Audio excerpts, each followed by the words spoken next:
నిన్న BC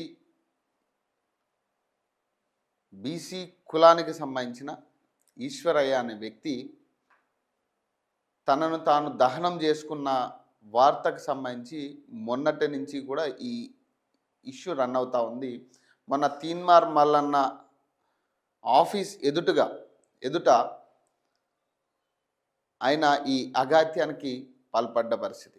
so హుటాహుటిన అక్కడ స్థానికులందరూ కూడా గాంధీ హాస్పిటల్కి షిఫ్ట్ చేసిన పరిస్థితి. గాంధీ హాస్పిటల్కి చేరుకున్న తర్వాత అసలు ఏం జరిగిందనేది నిన్నంతా కూడా మనం క్లియర్ కట్గా చూసాం. బీసీ సంఘాలు అన్ని సంఘాలు కూడా అక్కడికి రావడం జరిగింది. వారి నిరసనలు తెలపడం జరిగింది రకరకాల విధాలుగా. కానీ అతనికి గాయాలైంది 30% అని నిర్ధారించిన పరిస్థితి ఆ రోజు. మరి ఆ రోజు నుంచి కూడా సూపరింటెండెంట్ కావచ్చు, డాక్టర్స్ కావచ్చు, కన్సల్టెంట్ డాక్టర్స్ కావచ్చు, అతని హెల్త్ బులెటిన్ అనేది రిలీజ్ చేయలే. మరి ఎందుకు అతని హెల్త్ బులెటిన్ రిలీజ్ చేయలేదు?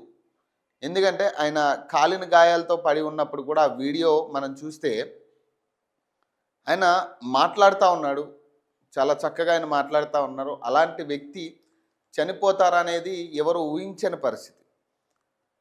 మరి 30% గాయాలైన వ్యక్తికి మరి నిన్న సడన్గా చనిపోవడం అనేది అందరికీ కూడా కొంత షాక్ గురి చేసిన పరిస్థితి. సో పోలీసు వారు కూడా ఎక్కడికక్కడ బీసీలని కంట్రోల్ చేసే విధానంలో అరెస్టులు చేసిన పరిస్థితి. కొంతమంది రోడ్డు పైన నిరసన తెలిపి ట్రాఫిక్ జామ్ చేయడం జరిగింది. అలాగే కొంతమంది లోపల డెడ్ బాడీని పంపించకుండా ఖచ్చితంగా ఇది ఎక్కడో మతలబ్ జరిగిందని వాళ్ళు దాన్ని అడ్డుకున్న పరిస్థితి. సీక్రెట్గా వెనక డోర్ నుంచి తీసుకెళ్లే ప్రయత్నం చేస్తున్నప్పుడు కొంతమంది అక్కడ అడ్డుకున్న పరిస్థితి. ఖచ్చితంగా ఏం జరిగిందో నిర్ధారించాలని ఆ తర్వాత దాన్ని పోస్ట్మార్టంకి తీసుకెళ్ళి తర్వాత ఇంటికి తీసుకెళ్ళిన పరిస్థితి. ఈరోజు అక్కడ అంత్యక్రియలు. సో ఇదంతా బాగానే ఉంది, కానీ ఎక్కడో ఒక చిన్న మిస్టేక్ జరిగినట్టుగానే కనపడతా ఉంది. కొంత అనుమానాలు అయితే వ్యక్తమవుతూ ఉన్నాయి. ఇది ప్రధానంగా మేము నిన్న అక్కడ ఉన్న వ్యక్తులుగా మేము చెప్తున్నాం, ఎక్కడో కొంత దీంట్లో గోప్యత దాగున్నట్టుగా కనపడతా ఉంది. అది బీసీ సంఘాల దగ్గర లేదా హాస్పిటల్ సూపరింటెండెంట్ దగ్గర అనేది తెలియని పరిస్థితి. సూపరింటెండెంట్ నిన్న కూడా కనీసం అతను చనిపోయిన దాన్ని కూడా హెల్త్ బులెటిన్ ప్రకారం అనౌన్స్ చేసిన పరిస్థితి లేదు, డిక్లేర్ చేయలేదు. చాలా సీక్రెట్గా ఆ బాడీని తరలించే ప్రయత్నం చేశారు. ఇదంతా కూడా కొంత అనుమానాలకి తావదీస్తున్న పరిస్థితి, అసలు ఏం జరుగుండొచ్చు అనేదాన్ని. సో ఏదేమైనా ఒక కుటుంబం ఈరోజు రోడ్డున పడిన పరిస్థితి, అనాథగా మిగిలిపోయిన పరిస్థితి, పిల్లలు, చిన్న పిల్లలు. సో వాళ్ళకి ఎట్లా న్యాయం చేయాలి? కనీసం గవర్నమెంట్ దీని మీద స్పందించిన పరిస్థితి లేదు. అక్కడ మెరుగైన వైద్యం జరిగినట్టుగా కూడా మాకు ఎక్కడా కనపడలేదు. మేము లోపలికి వెళ్ళాం, నిన్న మార్నింగ్ కూడా మేము లోపలికి వెళ్ళాం చూడడానికి. అక్కడ ఎక్కడా కూడా ఒక సిలైన్ తప్పితే అతనికి మెరుగైన వైద్యం జరుగుతున్నట్టుగా ఎక్కడా కూడా కనిపించలేదు. కనీసం అక్కడ ఉన్న సిచ్యువేషన్ బట్టి కూడా ఎవ్వరూ కూడా డాక్టర్స్ దాని మీద రియాక్ట్ అయినట్టుగా కూడా మాకు పెద్దగా కనపడలేదు అక్కడ. సారీ టు సే దిస్, ఎందుకంటే చూసిన విషయాలు మేము మాట్లాడుతుంటే ఖచ్చితంగా మాకు నిన్న చూసింది ఇప్పటికీ మా కళ్ళ ముందు కదులుతున్న పరిస్థితి. అన్యాయంగా ఒక ప్రాణాన్ని పొట్టన పెట్టుకున్న పరిస్థితి.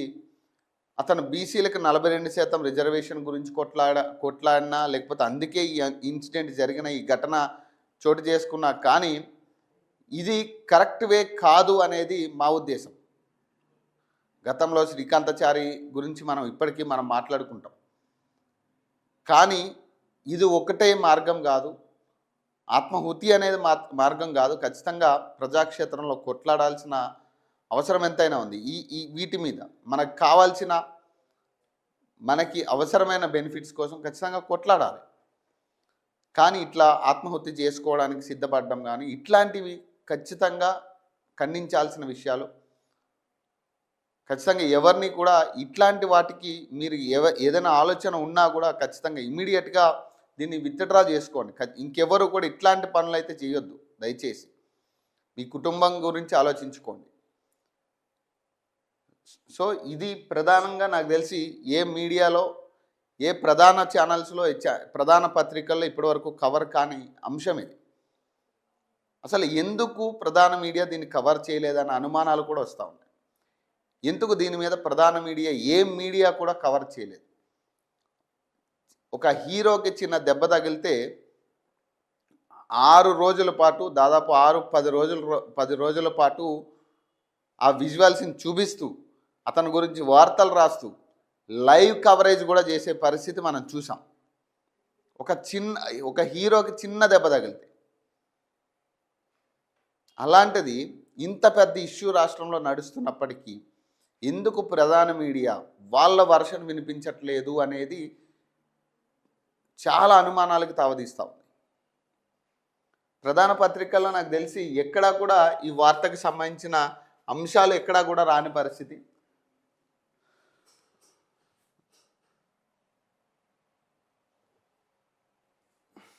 సో ప్రధాన పత్రికలు ఎక్కడా కూడా నాకు తెలిసినంత వరకు ఈ వార్త అనేది ఎక్కడా కూడా కనపడిన పరిస్థితి కనపడతా ఉంది. మరి ఏం జరుగుతుంది రాష్ట్రంలో? బీసీ ఉద్యమంకై ఒక ప్రాణం పోయింది. మరి ఈ తరుణంలో మరి ఎందుకు ప్రధాన మీడియా స్పందించట్లేదు, వాళ్ళ వర్షన్ ఎందుకు వినిపించట్లేదు అనేది కూడా ఒక అనుమానం ఉంది. సో కొంతమంది మేధావులు చెప్తున్న మాట ఏంటి, అతనికి జరిగింది 30% 30% డ్యామేజే. మరి ఆ 30% డ్యామేజ్ అన్న వ్యక్తి ఎట్లా చనిపోయిండు అనే అనుమానాలు కూడా రేకెత్తిస్తున్న పరిస్థితి కనపడతా ఉంది. సో ఏదేమైనా ఒక కుటుంబం అయితే రోడ్డున పడిన పరిస్థితి.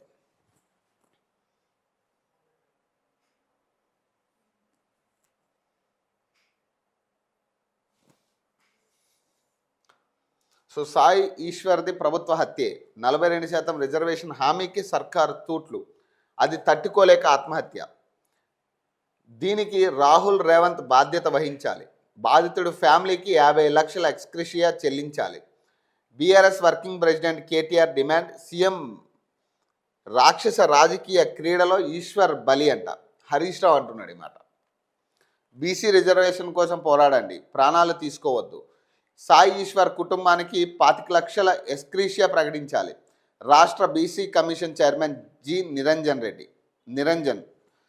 సాయి మరణం ప్రభుత్వ హత్యే. BC political front chairman Balraj Goud మాట్లాడారు.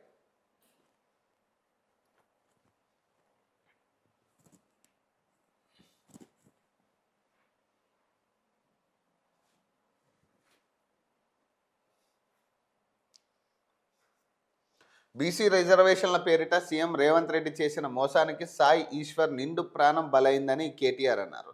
స్థానిక ఎన్నికల్లో 42% రిజర్వేషన్లు కల్పిస్తామన్న హామీకి కాంగ్రెస్ తూట్లు పొడవడంతో తట్టుకోలేక ఈశ్వర్ ఆత్మహత్య చేసుకున్నాడని ఆవేదన వ్యక్తం చేశారు.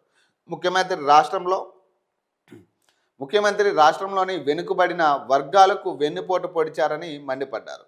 బీసీ రిజర్వేషన్ల పేరిట రేవంత్ ఆడిన రాక్షస రాజకీయ క్రీడలో సాయి ఈశ్వర్ బలైపోవడం తీవ్రంగా కలిచివేసిందని మాజీ మంత్రి హరీష్ రావు అన్నారు. బీసీ బిడ్డ ఆత్మ బలిదానానికి కారణమైన కాంగ్రెస్ ప్రభుత్వాన్ని బీసీ సమాజం ఏనాటికి క్షమించరాదని అన్నారు. మరోవైపు కాంగ్రెస్ పార్టీ నాడు తెలంగాణ ఇవ్వకుండా శ్రీకాంతాచారిని, నేడు బీసీలకు 42% రిజర్వేషన్లు ఇవ్వకుండా సాయి ఈశ్వర్ను బలి తీసుకుందని మాజీ మంత్రి సింగిరెడ్డి నిరంజన్ రెడ్డి అన్నారు. బాధిత కుటుంబానికి ప్రభుత్వం 50 లక్షల ఎక్స్గ్రేషియా ఇవ్వాలని బీఆర్ఎస్ డిమాండ్ చేసింది. బీసీ సామాజిక వర్గానికి చెందిన సాయి ఈశ్వరాచారి ఆత్మహత్య యత్నం చేసి ప్రాణాలు కోల్పోయిన ఘటన బాధాకరమని, తెలంగాణలోని సామాజిక న్యాయం పూర్తిగా కూలిపోయిందనడానికి పెద్ద నిదర్శనమని, బీసీలకు 42% రిజర్వేషన్లపై ప్రభుత్వం నిర్లక్ష్యంతో ఆవేదనకు గురైన సాయి ఆత్మహత్య యత్నం చేసుకున్నాడని, కాంగ్రెస్ ప్రభుత్వ వ్యవహారమే ఈ దారుణానికి కారణమన్నారు. దీనికి రాష్ట్ర సర్కార్ రేవంత్ రెడ్డి బాధ్యత వహించాలని డిమాండ్ చేశారు. సో ఇది నిన్న రోడ్డు మీద బైఠాయించిన పరిస్థితి. బీసీ పొలిటికల్ ఫ్రంట్ ఆధ్వర్యంలో విశ్వరాధన్ మహారాజ్ అలాగే బాలరాజ్ గౌడ్ వీళ్ళ ఆధ్వర్యంలో జరిగిన నిరసన ఇది. సో వీళ్ళందరూ కూడా ఒకటే మాట అంటున్నారు, ఎందుకు ప్రభుత్వం ఇప్పటిదాకా ఎందుకు దీని మీద స్పందించలేదు అనేది ప్రధానంగా మాట్లాడుతున్న అంశం. బీసీలకు న్యాయం జరిగిందంటూ బీసీలకు అన్యాయం జరిగిందంటూ సాయి ఈశ్వరాచారి ఒంటిపై పెట్రోల్ పోసుకొని ఆత్మహత్య చేసుకోవడం తీవ్ర ఆందోళనకు గురి చేసిందని రాష్ట్ర BC commission chairman G Niranjan అన్నారు. ఈ మేరకు శుక్రవారం ఆయన ఓ ప్రకటన విడుదల చేశారు. బీసీలకు 42% రిజర్వేషన్లను సాధించే వరకు పోరాటం చేయాలి తప్ప ఎవరు ఇలాంటి దారుణాలకు పాల్పడవద్దని సూచించారు. ప్రభుత్వం సాయి కుటుంబాన్ని ఆదుకోవాలని 25 లక్షల ఎక్స్గ్రేషియా ప్రకటించాలని నిరంజన్ డిమాండ్ చేశారు. సాయి ఈశ్వరాచారి మృతి ప్రభుత్వ హత్యేనని బీసీ పొలిటికల్ ఫ్రంట్ ఆధ్వర్యంలో హిమాయత్ నగర్ రోడ్డు పైన బైఠాయించారు. ఈ సందర్భంగా BC political front chairman Balraj Goud, BC SC ST JAC doctor Visharadan Maharaj మాట్లాడుతూ, ఇది ముమ్మాటికి కాంగ్రెస్ సీఎం రేవంత్ రెడ్డి ఈ హత్యకు నైతిక బాధ్యత వహించి వెంటనే ముఖ్యమంత్రి మంత్రులు రాజీనామా చేయాలని డిమాండ్ చేశారు. సాయి కుటుంబంలో ఒకరికి ప్రభుత్వ ఉద్యోగం, ₹1 నష్టపరిహారం చెల్లించాలని కోరారు. సో ఏదైనా కానీ అక్కడ జరిగిన సిచ్యువేషన్ ఏదైనా కావచ్చు, కానీ